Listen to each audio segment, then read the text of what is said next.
business. And I think this is a business, like anything else you're going to do, and you have to have some basic ideas about how to do this.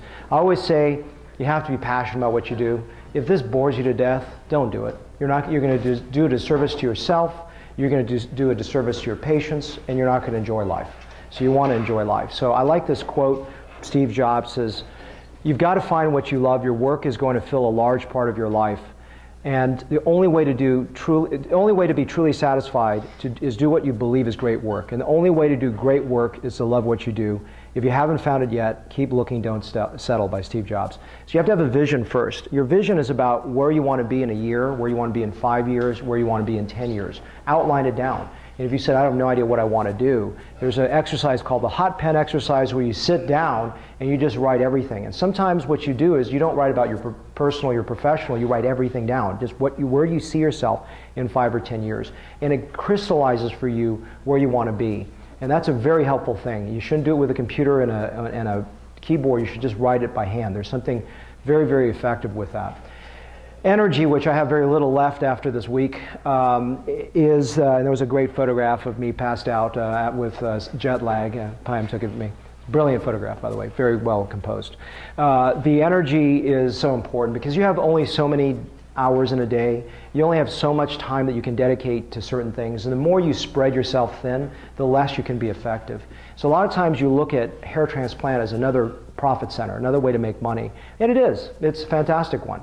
But there also, if you are just got too much on your plate, focus on what you do well. To me, this is something I do well and something I love. So focus your energy. You must remain focused. Don't chase everything in front of you.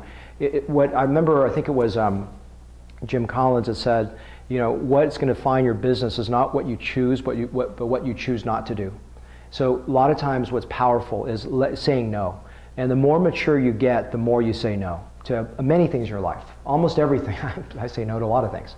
But no is important. So find out if you want to do this. But also if it piques your interest, you're here at this course, let's see if I can engage you. And if I can engage you and you get a spark of interest, fantastic. So a website is so important. My first year or two, I said I do facelifts, rhinoplasty, hair. Never did a case. And the reason for this is people are savvy today. You have to spend your energy building a hair business. You cannot just say, I do hair. It has to be part of it. So my face site is more focused for women, even though I have maybe 20% men. And what that means is I have more of, I talk about artistry, passion, design, and for men, they're very technical. These are the things that I do. This is why I do it better. This is what I do differently. This is why I can deliver good results. So it's a different, but you have to have a different website. You really do. I mean, nowadays you cannot just have a hair thing embedded with 2 pages about hair loss. Focus on building your own website. Very, very important. Education is huge. I mean, I'm not just talking to you. I learned so much from this meeting. You know, I told Holger this. I've learned so much from this meeting. And education, go to meetings, go to meetings, go to meetings, go to meetings, go to meetings, over and over. And the hardest thing, though, I will tell you for me, is I do hair and I do face. I got to go to both sets of meetings. And I do go to several hair meetings a year. I go to several face meetings a year. And it's exhausting. But if you don't dedicate that time to be excellent, you will not be excellent. I was having lunch with a colleague of mine out of San Francisco when I was there for the hair meeting, and I was talking to her, and I said, "You haven't been to a meeting in 4 years." She says, "That's about right." I said, "I know. You sound like you're from 2008 right now." And the reason is that when you don't go to meetings, and I don't have to convince you of this because you're here, but constantly go to meetings and learn. You're not just an educator, you're an educatee. And training is also important. Train yourself, but you got to get your staff up to speed, because that's the problem right now is with hair, is that it's not just about you. You need staff of equivalent or maybe even exceed you in quality. I think my staff exceeds me in quality. And the staff really is what defines how you're going to get great results. If you have bad staff, no matter how good you are as a surgeon, you won't get good results. Understand from a business concept what your USP is, your unique selling proposition. Why are you different? What are you offering? Why should someone fly to you? Why should someone come across the town to see you? And you know, everyone's different. Figure that thing out. You know, for me, I have a Joint Commission accredited surgical facility, which allows me to deliver painless anesthesia, allows me to, I do 1 case a day. You know, there are a lot of things. I'm not here to try to sell you anything. I just want you to understand why you're different. Why are you committed and why are you passionate about what you do and what can you do to deliver differently? Don't just put it as a menu item. Very, very important, and work at it, which is so important. If you don't work at it, you won't get great results. So you saw this. I tend to be repetitive in my education because repetition is how you learn. Understand the normal patterns. Understand hair loss before you do your first transplant. Before you do your first transplant, understand how hair is lost before you can restore. Or you will create results that look natural to you, look natural to 50% of people out there, but it wouldn't hold muster to someone that actually does hair work. And have fun. Understand this is fun. It is truly fun. And it is truly can be artistic as well as technical. And I think you can embrace both. And these are some of those slides I showed you earlier, which is just to understand, you can do different patterns that are cool and have these diagrams that are different for each patient. And today we live in a world without plugs anymore. But this is not a plug on the left. It's normal hair, but they're compressed. It's too straight. There's damage to the scalp. They're see-through. They look like pubic hair. And the reason for that is not he didn't get a pubic hair transplant. He probably should have. But it was because there's traumatic insertion. And so you can do, just because we don't have plugs anymore doesn't mean you can do safe work by just sticking hair up there. Another example is these are not plugs. They look like plugs, but these are compressed grafts. These are large grafts that shouldn't be sitting in the hairline that are also not fitting into the site. They're squeezed down. This is not a plug. These are 3 or 4 hair grafts that are squeezed down the front, and the hairline's poorly designed. Okay, and these are just a little revision work I did. And this is, if you see, they look like a picket fence. I told you angles are so important. When I work with you on making recipient sites, I'm going to watch how consistent your hand is. Because not only should your hand be consistent with 1 or 2 sites, it should be consistent across the board.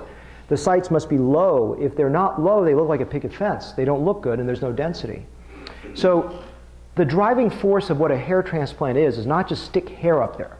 It's to frame the face. And this is a chin implant and some neck lipo that frames the lower face. Well, for the upper face, you're also framing it. And that's what's so cool about hair. And that's a male frame, and that's a female frame. Completely different. And this lady was so overjoyed, not because she just had hair, but she had said her face looked gorgeous. And that's what's so cool about it, although she looks happier than the before. I don't know, maybe I screwed up. And then this is just a eyebrow frame, okay, to frame the eye. And this is just a male frame. I'm sorry that he's smiling, but it's a frame it changes the way the whole face looks by framing that. Don't start, hey, I got a 3,000 case tomorrow. What?